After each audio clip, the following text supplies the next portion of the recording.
Conclusion inevitable.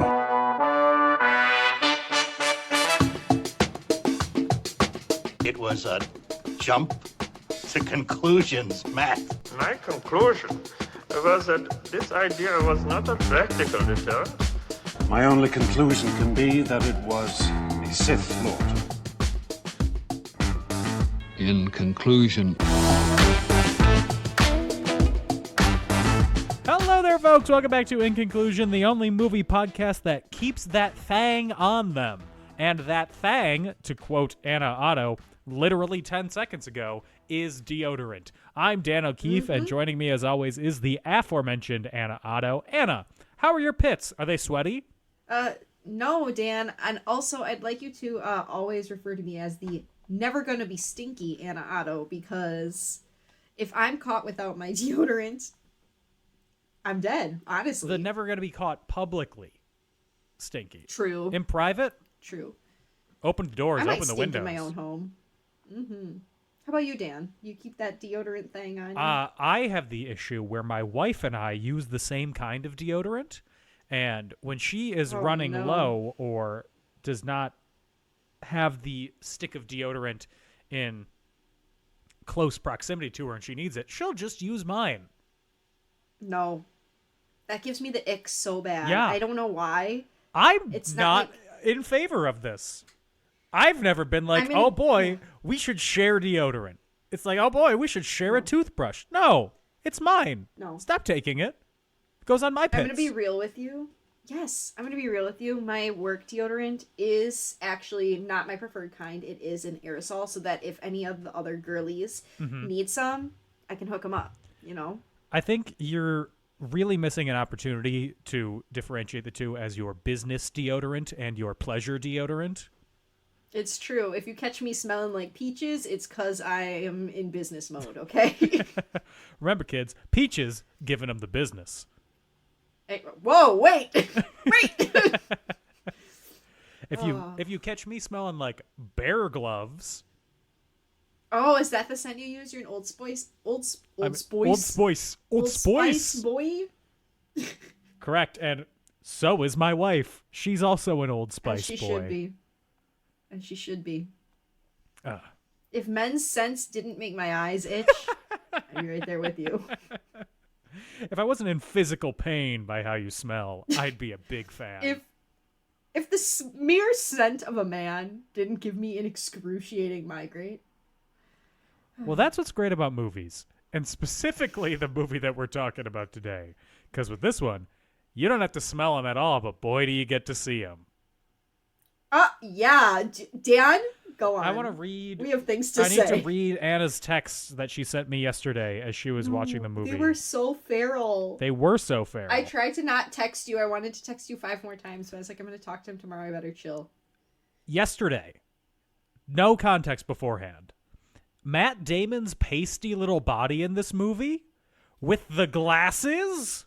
IDK if it beats the sweater in the Bourne movies, but drooling emoji. I did see the Dung Kings commercial before I joined you today, and you know what? He's still fine. Follow up that text. He's still fine. Truly, I am no better than a man. And I said, oh, if you like sweaters, just wait. And then follow up, Miss Goop looks the same, LMAO. Unfortunately, not about a man. Sorry, that is about Gwyneth, your best friend. And then Matt Damon could really get the business for real. Respectfully, I'm no better than a man. Dan, this is all caps. Dan, this movie has me yellong. I assume it's supposed to be yelling, but you were in such a feral state that you couldn't be bothered to type the word correctly.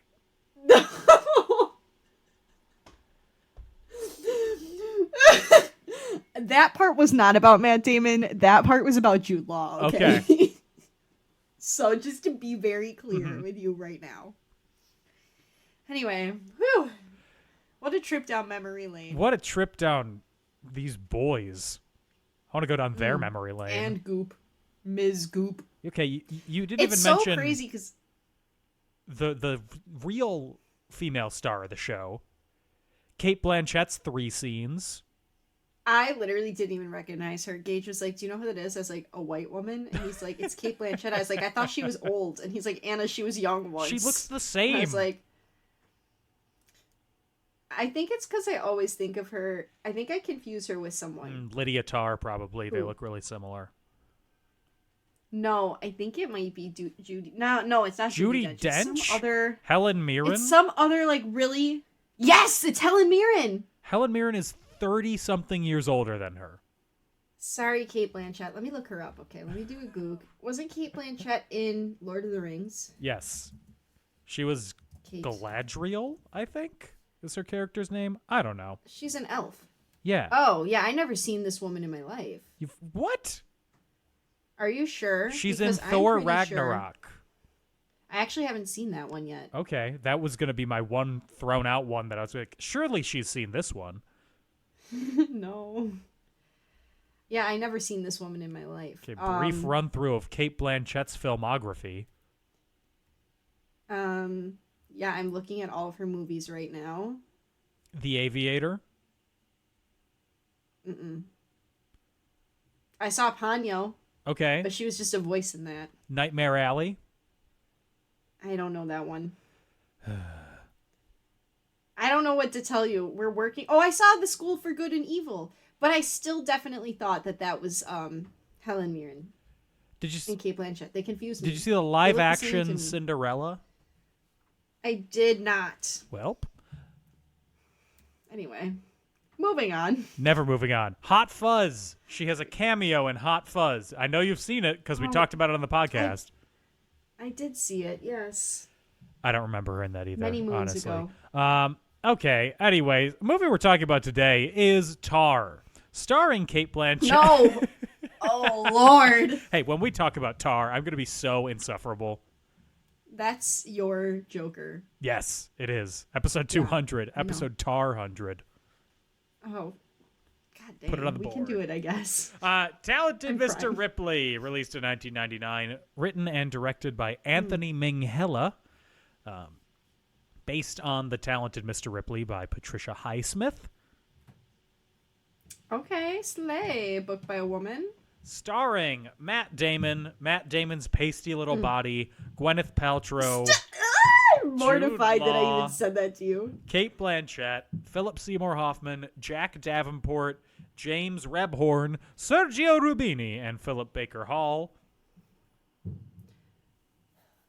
Released Sorry, I'm just still thinking about Matt Damon. Released on Christmas Day, 1999. With a budget of $40 million, it made $128.8 million at the box office. And on Rotten Tomatoes, it has an 85% approval rating. Okay. This movie walked so Saltburn could run. Let's just get it out there. Let's throw you in the ocean and boat away.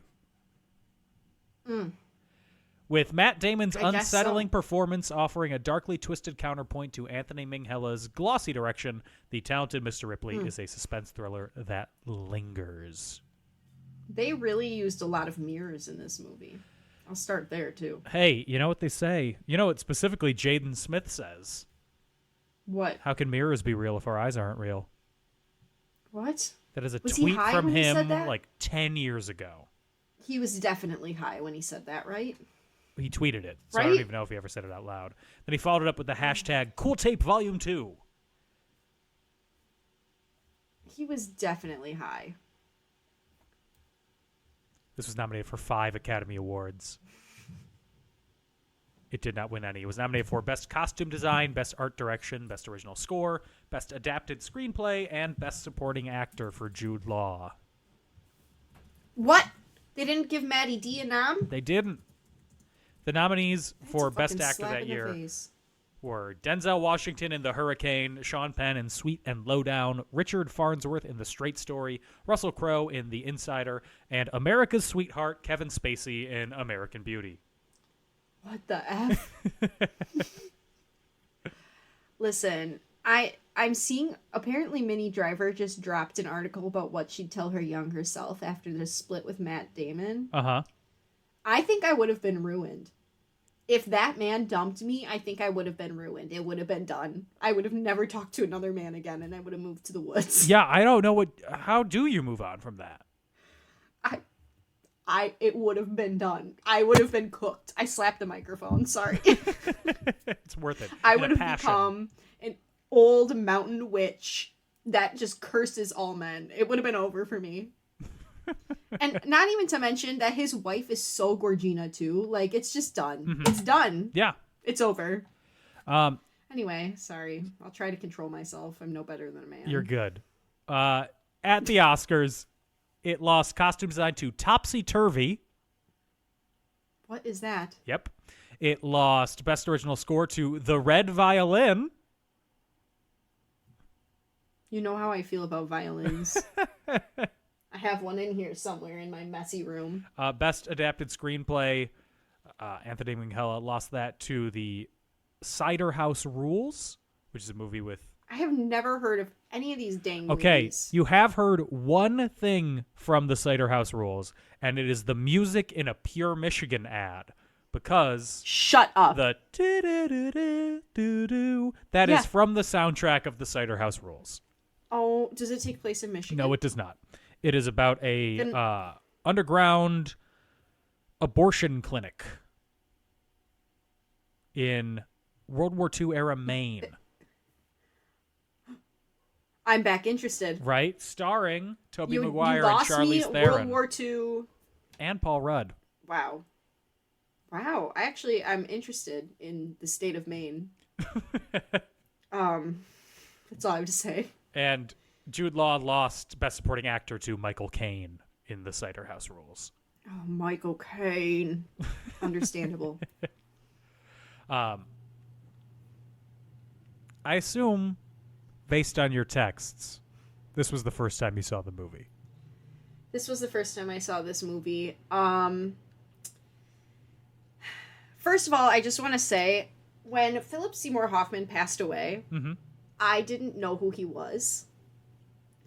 And now that we've done this podcast, I feel like I've seen him in so many things. And I don't think they've all necessarily been watching movies for this. Just in general, I've seen him in so many more things. And I'm like, oh yeah, he was a good actor. Yeah. Like, I don't mean that like in a mean way. I didn't know him. I didn't see like any of his movies. I had no interest in Hunger Games. So he kind of was out of my realm. That's your on-ramp. You know, he's like such a talented actor, but I had no interest in Hunger Games. I didn't know him from anything else. Everyone was so sad when he died, and I was like,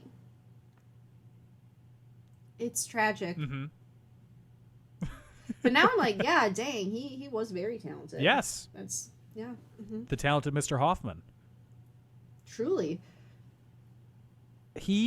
His entrance in this movie, iconic, one of the best character introduction lines ever. I hated him and I loved him at the same time. I loved him as a character. I hated him as a person. Does that make sense? You loved watching him as a character. Yeah, you hated like what if his I saw character that was. a man like that. Yes, if I saw a man like that on the street, beef immediately. But as a character, sensational. Anyway. I saw this for the first time on TV at some point. This was one of those movies that was like always on AMC or ABC Family or something. Oh, I was like, what? ABC Family? Yeah. I'm pretty sure. You're kidding. With the amount of tukuses I saw? I don't think so. It was the TV version, so you didn't see any tukus, so you didn't see Jude Law's little barrister. I screeched. That's when I texted you the final text. I literally screamed to Gage. So and you he's weren't like, what? saying this movie has me yelling. You were doing a combination of yelling and schlong. This movie has me yellong. I was not trying to, but apparently my brain was so distracted by what I had just seen that, yeah, that's what happened. Yeah. I was flabbergasted. Well, also because... I don't want to talk about it. I want to wait till we get to it. We should just dive in because I have so much to say. Okay. Also, I need to know, I know this is probably trivia for the end, but I need to know. Yes. Was that Matt Damon actually playing piano? I think so. Oh my god, sensational. I haven't seen anything that says otherwise. Wow. Okay. Anna needs a minute. She has to go He's fan cute. herself. Listen, he's kind of a problematic fave because I know he's like, he did those commercials for a while about Bitcoin. Get hired to do a commercial. Get that money. He needed the money for his water charity. Yes. I remember that. I know we talked about this. Because something had happened, so he did it because he was raising money for his charity. But I can't remember what happened. I also, one of my favorite things about Matt Damon that I always think of, I'm not a Jimmy Kimmel fan, but I always think about his fake beef with Jimmy Kimmel. Yes. Okay, I'm ready now. That's everything I have to say. I do want to point out, this is coming off of this is maybe the last in a super hot streak for Matt Damon, where in the previous 2 years, he is in Chasing Amy, which is a hit, The Rainmaker, which is a movie that I've heard about, directed by Francis Ford Coppola, and then Good Will Hunting, which he wins an Oscar for, Saving Private Ryan, where he is Private Ryan. Oh. That movie was a lot, but when he was on the screen, sensational. Rounders, a poker movie that I love. I don't think I'd enjoy that, respectfully. Probably not. And then Dogma, where he and Ben Affleck play two fallen angels. What? The story revolves around two fallen angels who plan to employ an alleged loophole in Catholic dogma to return to heaven after being cast out by God. Oh my god, I love movies that are like weirdly about Catholicism. And then this movie, The Talented Mr. Ripley.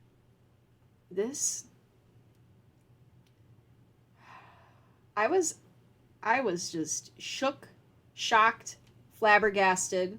Shook, shock, and shank. Okay, before we start, do you think that Tom Ripley is a bisexual? No. Oh, I do. I don't. Go on. Okay. I think you think he was faking? No, I think he's just gay. I thought he was gay too, but then I wasn't sure. And then Gage is like, maybe he's bisexual, and that's what I rested on. Well, I think that considering how he is so manipulative the entire time, and he's always putting on an act, I think that any interest that he feigns in... The only time you ever see him interested in a woman is to make a man jealous. True. So that's my takeaway. I'll have to think some more. But anyway, it's 1958, and Tom Ripley is in New York City. He's playing piano. He's oh my god, working gigs. He is so fucking white. We're not going to unpack that, okay? Yes, he is very white.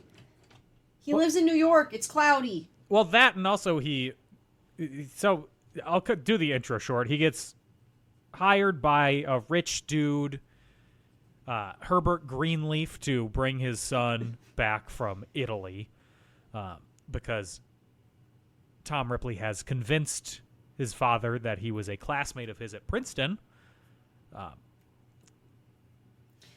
Yeah. Dickie is a partier. To say the least. He could be worse, though. We didn't see him doing any drugs. No. He's just kind of a himbo. Yeah, he's a himbo who just has no direction, I would say. He has one direction. It's wherever his dick takes him. True. But I say he's so white because he has to study jazz albums before going over there because he doesn't know music.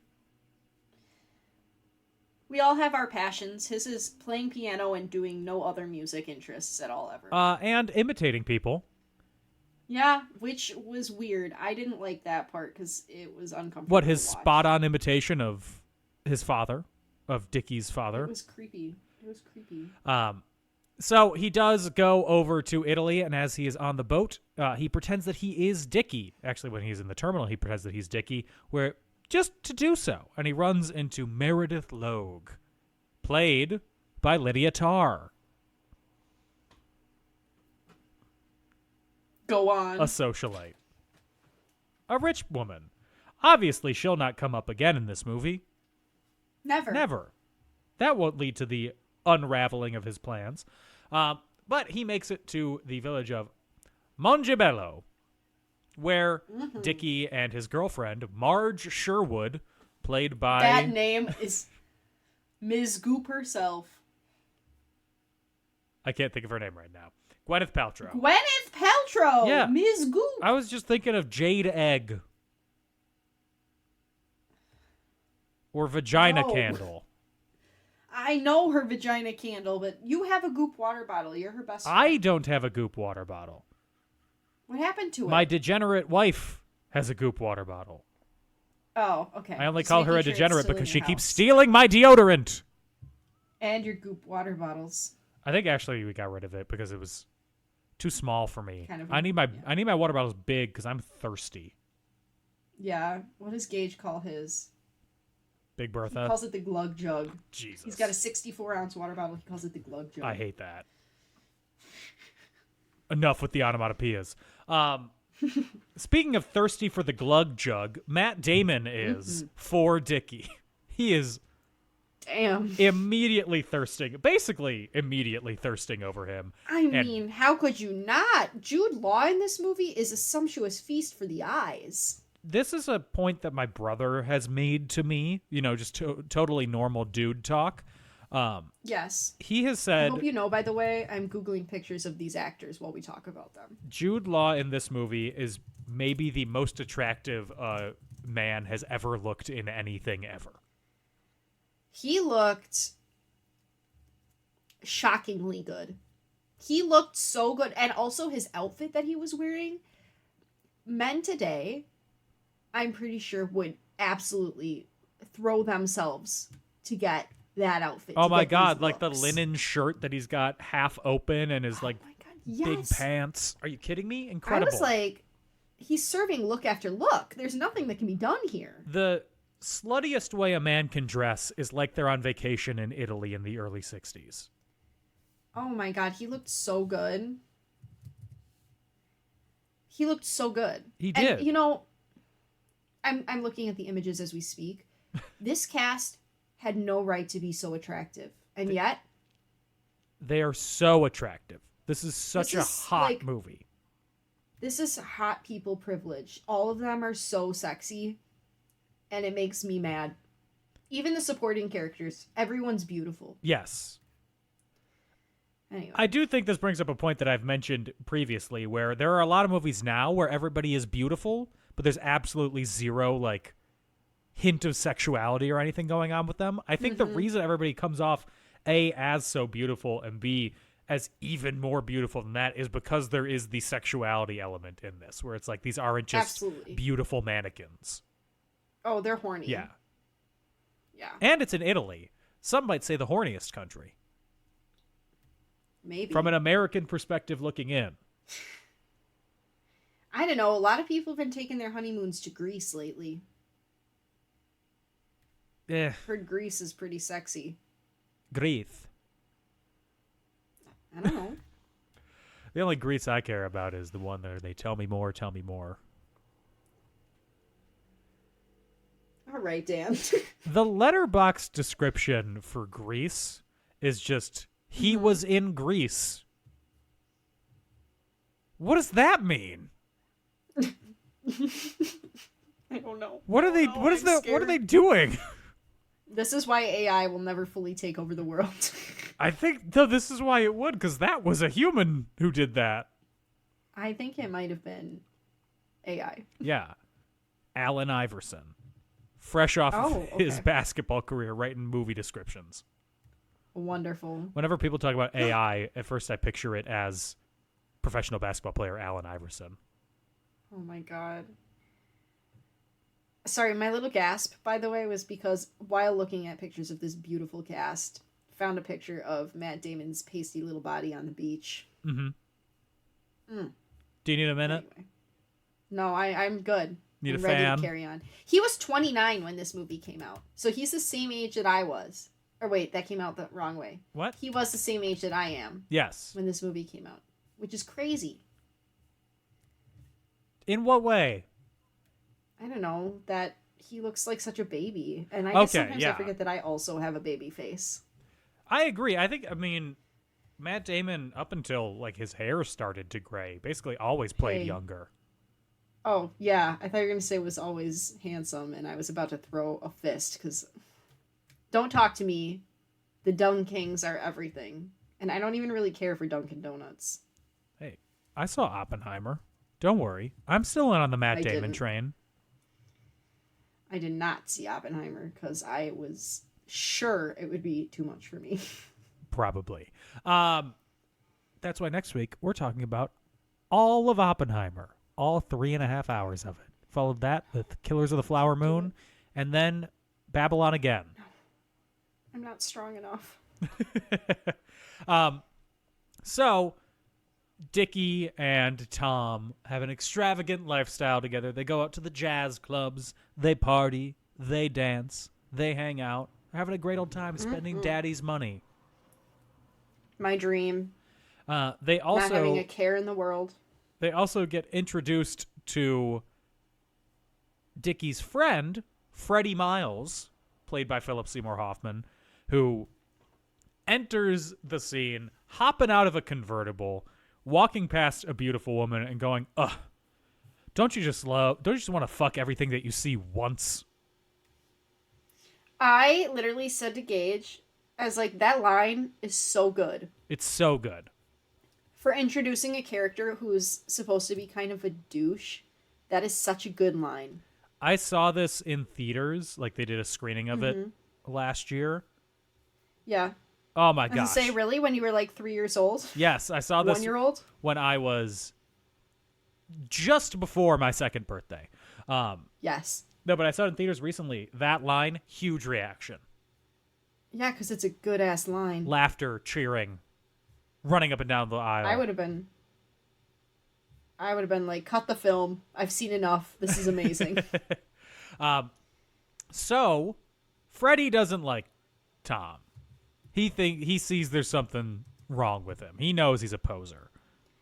I mean, he's got a good understanding, I would say. And Dickie goes on a trip to Rome, and when he comes back, what does he see? He sees Matt Damon dancing in his clothes in front of a mirror. But only his top half of clothes. The bottom half, he's just in his underwear. Not that I noticed.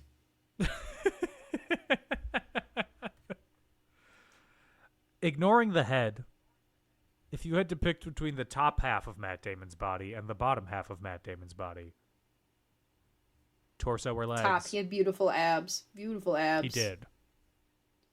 I'm not even an ab girly. He just looks like a nice little huggable fellow. He looked like he looked like a nice old piece of candy.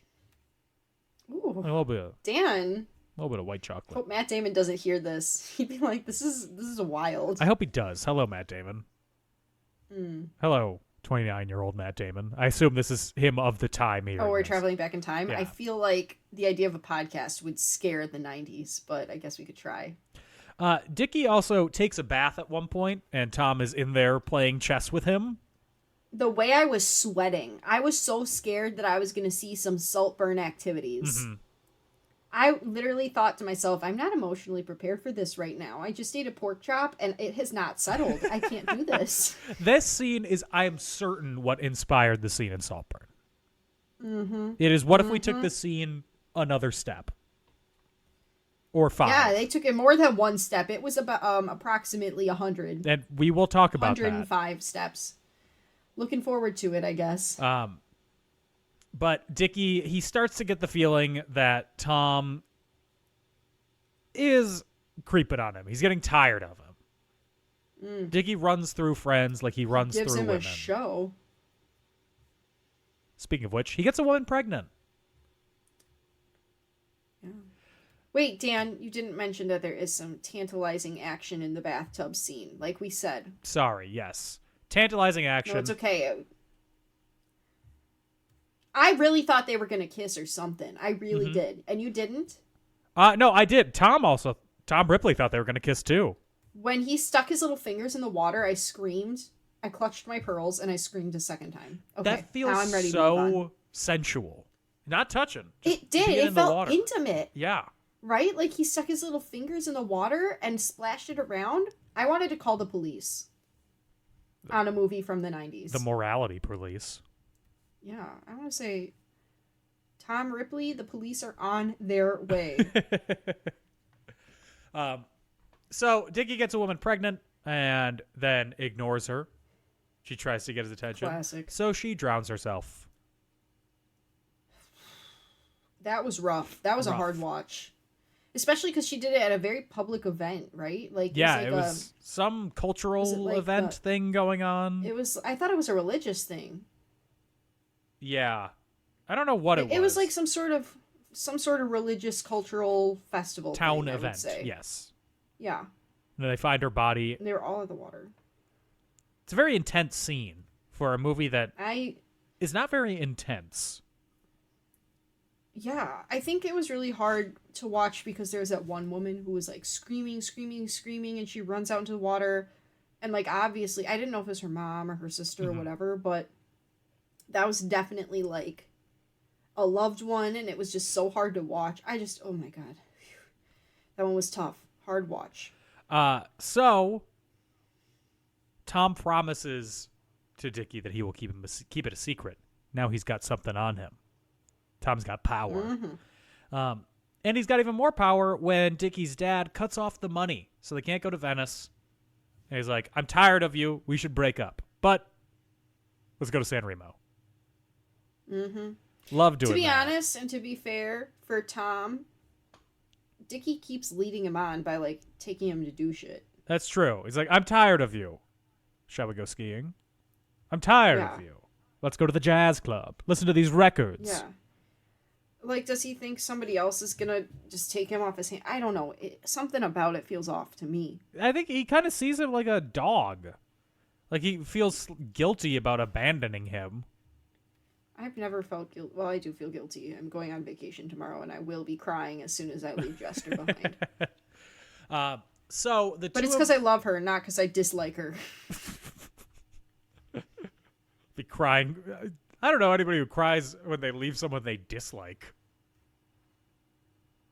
It's more like a sigh of relief. Fair. Those tears It's like, of oh, relief. Thank God.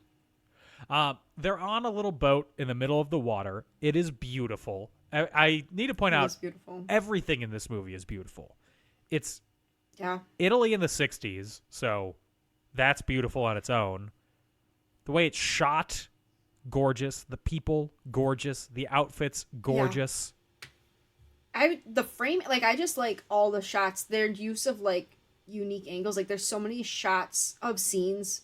Like the scene in a window, like they're in the reflection of the window. The scene in a mirror, they're in the reflection in the mirror. Things like that. It's just very unique. I feel like I haven't seen anything that utilizes that much space in that way. It feels like you're watching something you're not supposed to be watching. Yep. Like you're peering around a corner or looking through another window. This cinematographer who did Talented Mr. Ripley, he also did Dead Poet Society. Well. He also did The English Patient. I never saw that one. Heard that one's really long. He did Mad Max Fury Road.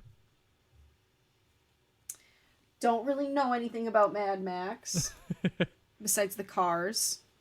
He did the first Harry Potter movie, Okay. Rain Man, Never seen it, but I'm familiar with it. a movie from 1983 called BMX Bandits, That sounds horrific. and other movies too. Cold Mountain, Spanglish, Poseidon.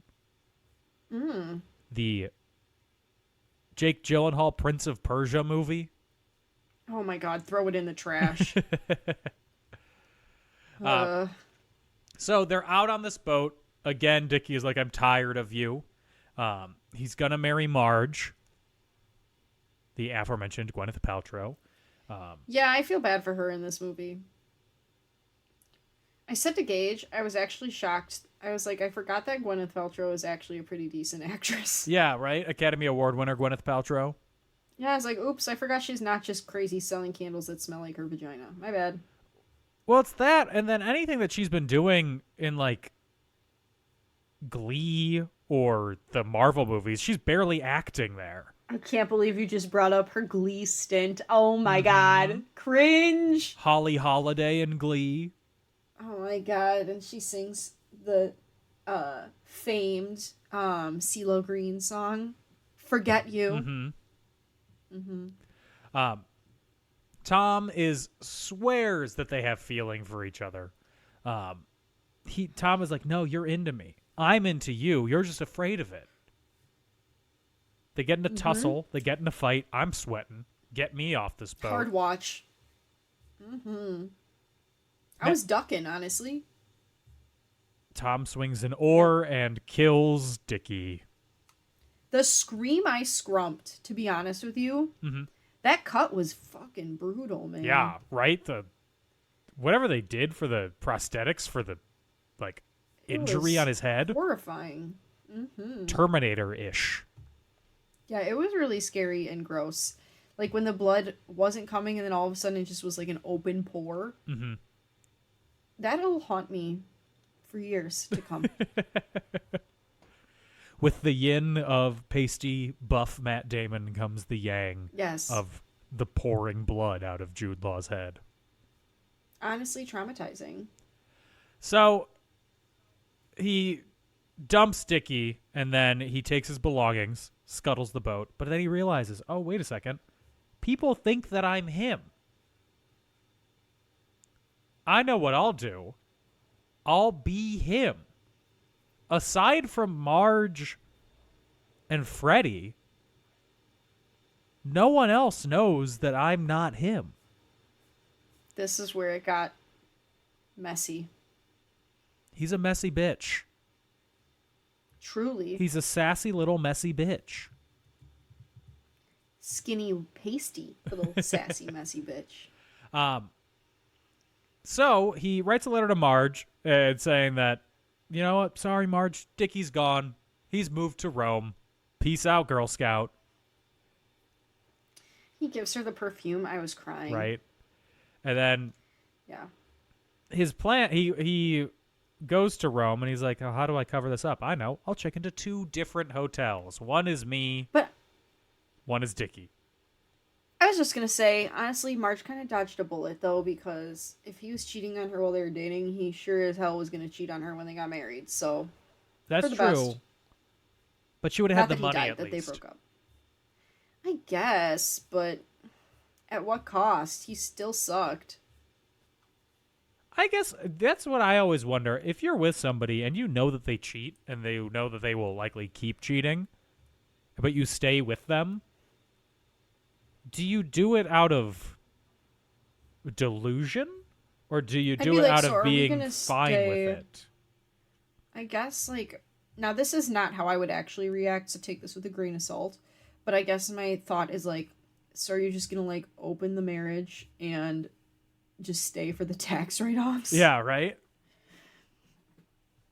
I personally could never. I would have a full meltdown. But that's just me. You know, a meltdown a day keeps nothing The away. therapist It keeps get my paid. Therapist. Yeah, literally. And then he starts writing letters to himself as both Dickie and Tom, so they have evidence that they're communicating with each other. And forging checks, baby, using Dickie's allowances. So he gets to live large. I would never be able to create, like, a scheme like this, because I just would be so tired. I'd be like, do I have to write myself another letter today? Ugh. I have a page-a-day calendar on my desk that it's difficult for me to rip off the page to the next day. Yeah. Yeah. Sometimes I forget to mark my calendar off, too. I've been at this desk for hours today. I haven't changed it. It's still... Do it right now, Dan. Okay. The page-a-day Rip your calendar is little calendar. Peanuts. The Daily Extra. Fun fact, a cat's ear contains 32 muscles. This Peanuts cartoon for Thursday, March 14th, it is Marcy yelling at Peppermint Patty sitting on top of Snoopy's doghouse with Snoopy. Panel 1, Marcy yells, "Sir, if you don't come down, I'm going to drag you down." And then panel 2, she is doing just that, pulling Peppermint Patty by the sandaled foot while Peppermint Patty holds on to Snoopy for dear life, going, "Hey, let go!" And then in the next frame, it's more pulling action. Snoopy is now bowled over. We only see his legs up in the air and his little tail. And then the doghouse is in a interesting position that I don't think it's ever been in before. And she goes, "Let go, Marcy. You're pulling the whole house down." And then frame 4, more pulling, more action. The doghouse is totally destroyed, basically. And Peppermint Patty yells, "Marcy, you're destroying Chuck's guest cottage. Marcy, let go, Marcy." And Snoopy thinks, That's funny. "Good grief. Oh, can I see? This is good for this audio medium that I'm holding up a Beautiful. It's image." very cute. Thank you. And that is from 1974. March 16th, 1974. Very cute. That's very cute. Thank you for Thank you listening for to sharing, this Dan. reading of a newspaper comic on a podcast. Come back next week for Heathcliff, the cat. I was gonna say, I don't know that one. Tom runs into Meredith, Cate Blanchett again. She is in Rome. She knows him as Dickie. And he goes to the opera with her and her family. But who does he run into? But Marge. Poor, sad Marge. And her very British friend, Peter Smith Kingsley. Don't even get me started on the storyline with Peter. Hey, it's got because of him, there's a great ending line to this movie. I know. Uh, Just made me sad. Jack Davenport plays Peter Smith Kingsley, who is Admiral James Norrington in the Pirates of the Caribbean series. Oh, really? The person who's supposed to marry, I can't think of her name right now. Keira Knightley. Keira Knightley, yes. Did we switch? Because why am I remembering these things and you're not? I don't remember character names. I remember actors. Oh, not me. Well, Keira Knightley isn't her character name. Well, I don't remember any names, so... So then Tom rushes Meredith out and then rejects her, breaking her heart. He's got to be a dick now. His whole scheme is kind of falling apart at this point.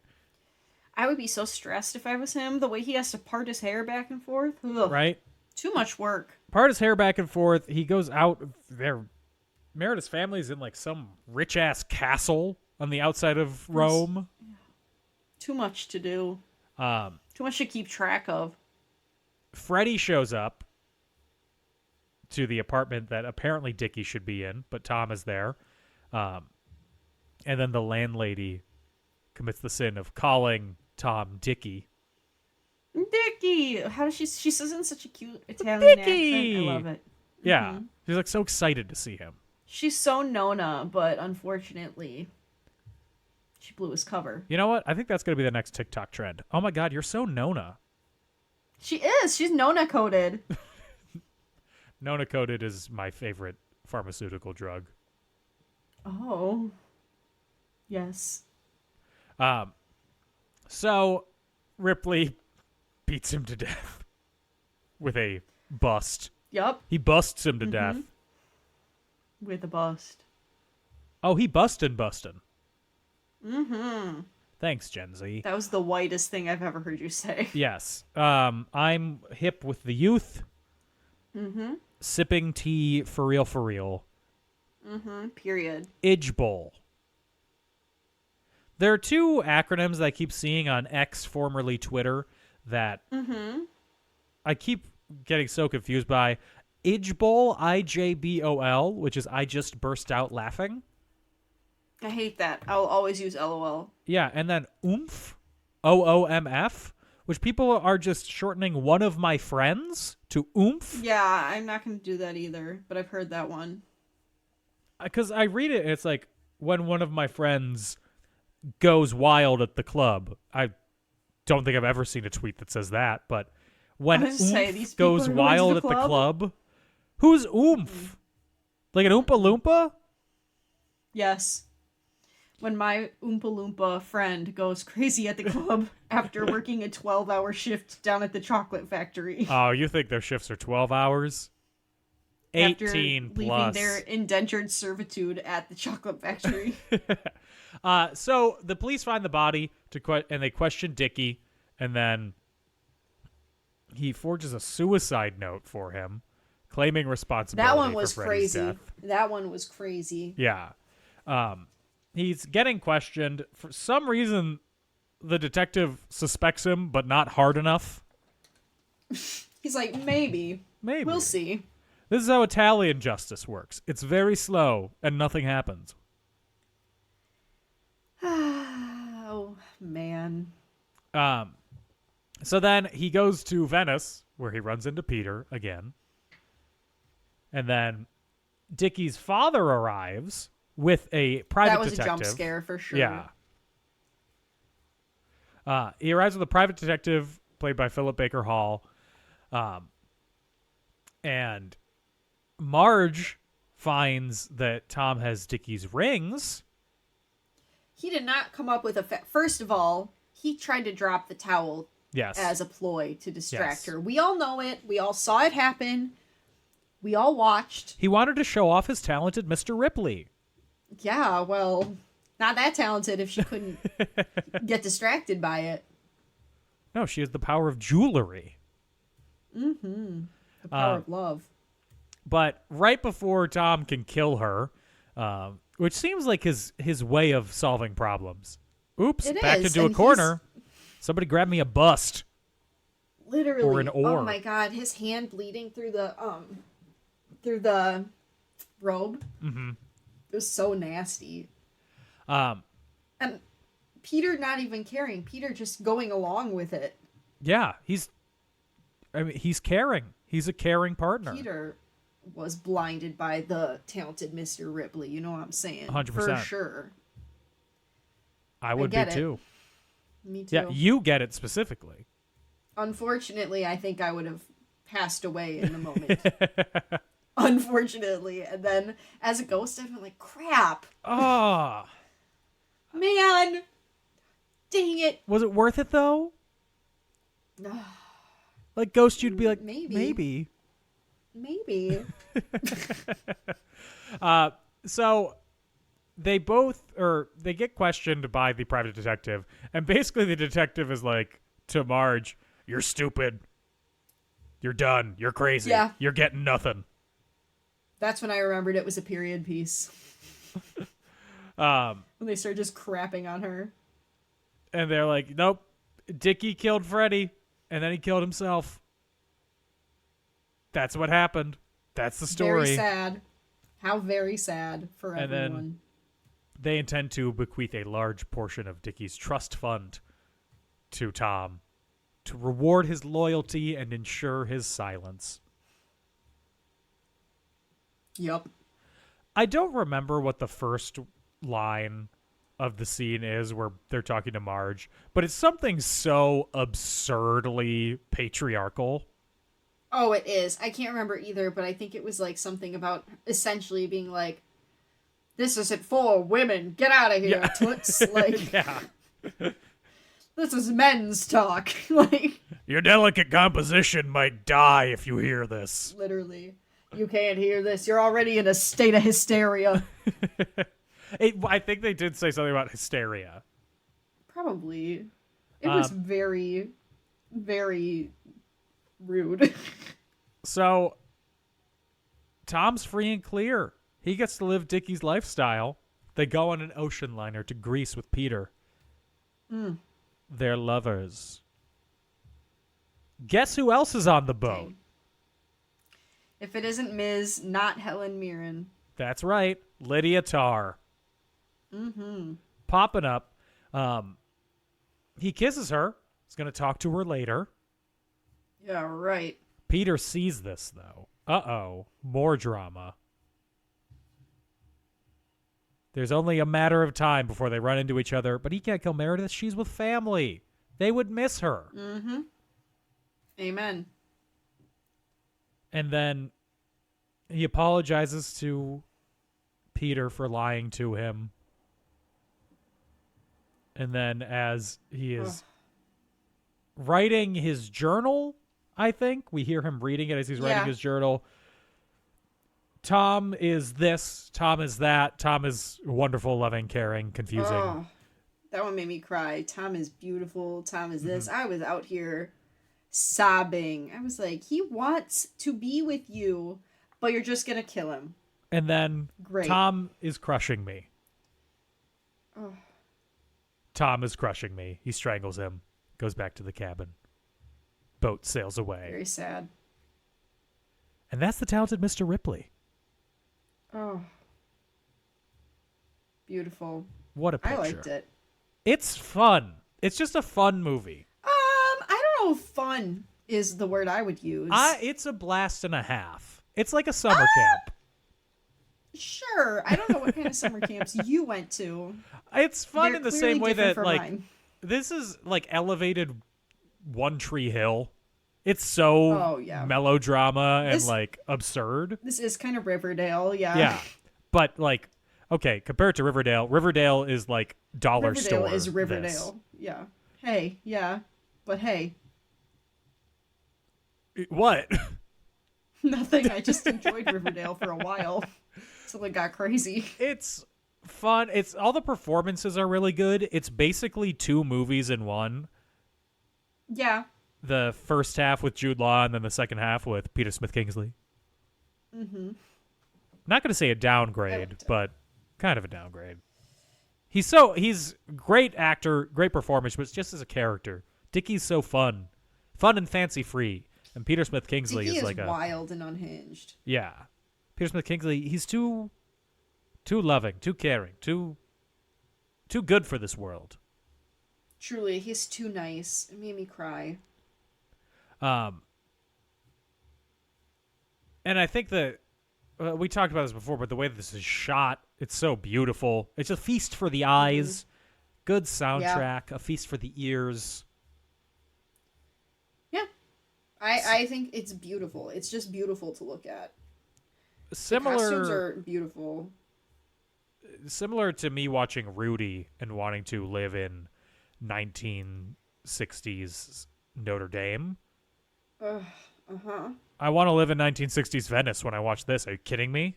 It did look really luxurious, but I know a man would tell me, shut up, toots, and I don't have the energy for that. So I will not be joining you. But they would say it in an Italian accent, or even in Italian.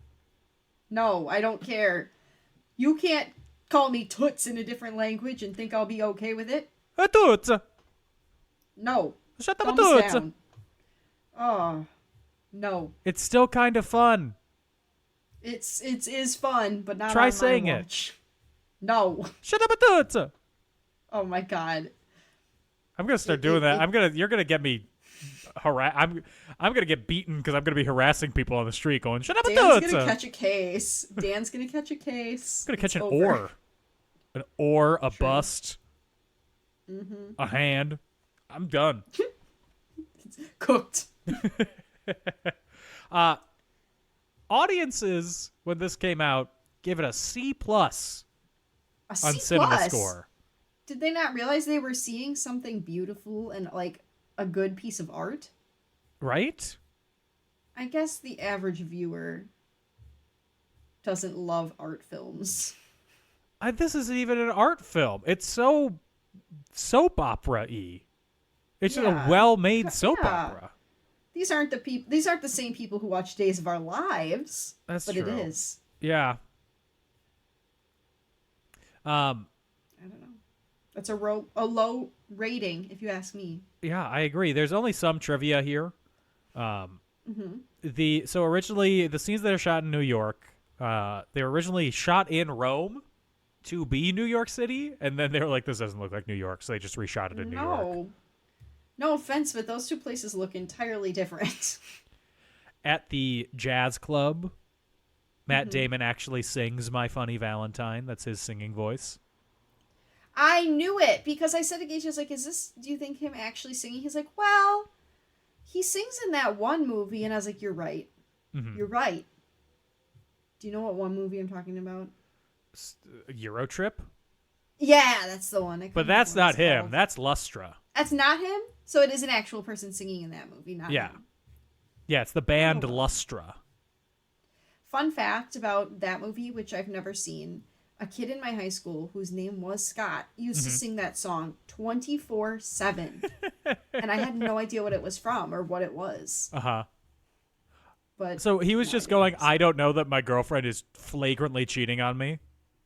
Yeah, he did not have a real girlfriend, though. He was kind of weird. Okay. But well, if you go around sing singing the that song all the 24/7, I feel like it's kind of implied. Yeah.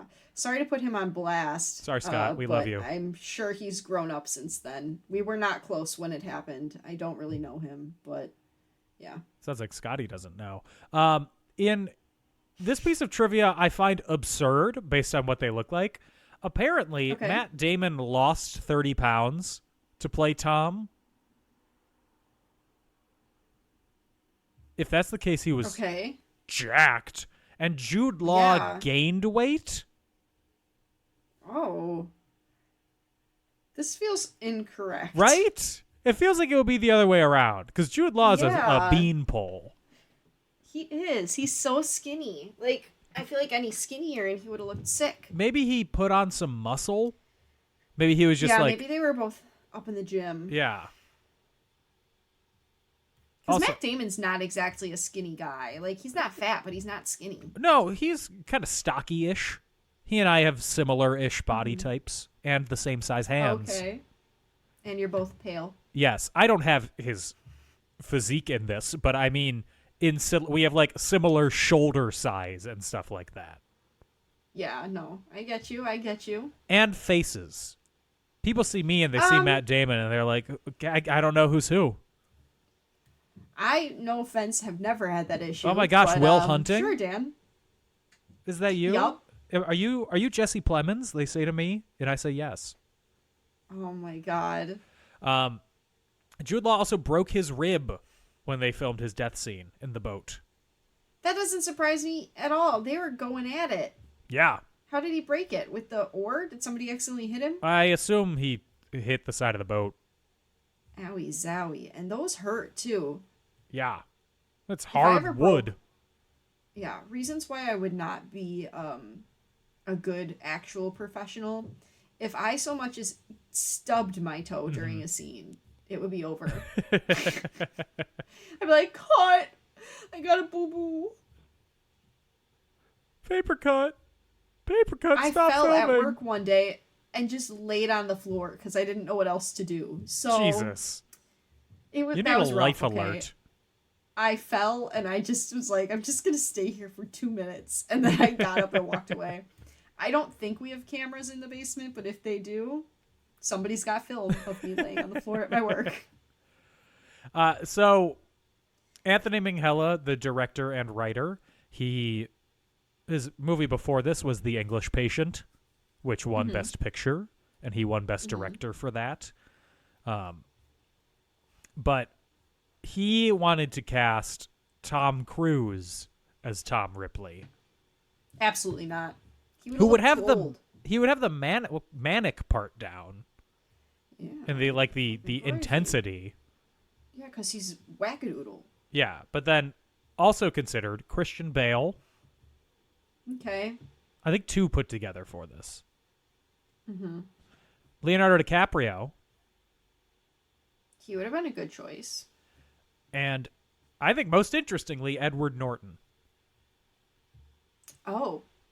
I don't know about that. I don't know if he could do the fake clean cut enough to get the parents interested. But he could do the skeeving. He's a slippery little boy.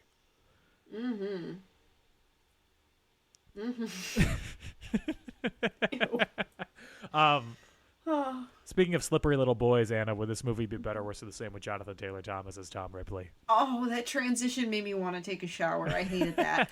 I think it would be the same. Ooh. Oh, wow. Okay. I think he could do it. Interesting. You think he's got that range, that versatility? I think he does. I think he could have done it. I would love to see it. That's the movie I want to see. Mm-hmm. What do you think? JTT? Yeah. I love you, JTT. I don't think it would be as good. Oh, okay. He's a hater. Got it. However, Jimmy Stewart. Now that. Mm-hmm. Jimmy Stewart as Dickie. Like young Jimmy Stewart. I could see it. Yeah. Yeah. I don't know if he could do the Playboy as much What about because the he's dad? so sincere. But yeah, old Jimmy Stewart is the Yeah. dad. Either one. And then also, just this quote from Freddie, Philip Seymour Hoffman. Tommy, how's the peeping? Tommy, how's the peeping? Tommy. Also Tommy, good. Great Tommy. line. Tommy. He had some good lines. Right? Sorry, I just leaned back really far, and then I remembered I have to talk into a microphone. You need one of the Britney Spears mics. I do. I like to, move. On a scale of 1 to 5 bathtub games of chess, what do you give this? I give it a 4. I really liked it. I don't know what to say. Having seen Saltburn. Oh, God. Hey. I liked that one, too. Mm-hmm. And drawing comparisons, I think this is the tamer, more approachable version, and I really liked it. I'm glad you like it. Yeah. Not just because it was a feast for the eyes, a feast for the senses. A feast for the tongue. I actually really enjoyed it. Yeah, because I was licking my lips. No, I thought they were all really well suited for these roles. And I really liked seeing the interactions that Tom had with all the friends. I did think after Dickie died, realistically, did we need to bring a whole new person into the movie? Not really, but I get it, I guess. Yeah, right. I think it didn't have to be as long as it was, but I don't know. I liked it. Yeah, I give it a 4.5 out of 5, but kind of for the same reason. It feels like two stories smashed together, which I haven't read the book. Maybe it flows better in the book, but it's just it gets a little long in the teeth. Yeah. Well, if it's based on a book, they probably tried to cut it down, so it's probably long in the book too, is what I'm thinking. The real question is it long in the book? Wink. Wink. Talking about his Wink penis. with both eyes at the same time. That's just blinking. No, not on my watch. That's it for this week's episode of In Conclusion. If you want to All right. wink at us on social media with 3 eyes, we are on Facebook and Twitter at And In Conclusion, on Instagram at In Conclusion Podcast, at Patreon at patreon.com/In Conclusion. If you want to find me on social media, I am on Twitter at Dan O'Keefe86. And and on TikTok at Not Dan O'Keefe. Anna, where can they find you? You can find me on Instagram at AutomusPrime818, or you can find me on Twitter at AutobotsRollOut, capital O for Auto, capital B for Bots, capital R for Roll, and the O in Roll and the O in Out are zeros. Dan and I are also both on Goodreads, we just discovered. Yes. So follow us there. Follow us on Goodreads. We read very different books. Follow Anna for the smut. And follow in my me. defense, I'm reading a popular series. Follow it's a Court me of Thorns for and Roses. public works. Books about highways and transit. Oh my god, Dan, I'm glad you read them because somebody has to. But if I ever pick up a book like that, I'm probably ill and delusional. Yeah, I'm ill. Illin. Chillin'. Okay. Chillin' on this bus. We'll be back next week talking about the spiritual sequel to Talented Mr. Ripley, Saltburn. I can't wait. I'm scared already. Seen it before and I'm scared to watch it again. In the meantime, everybody stay safe, have fun, and clean your bathtub drains. Bye-bye. Oh Lord, bye.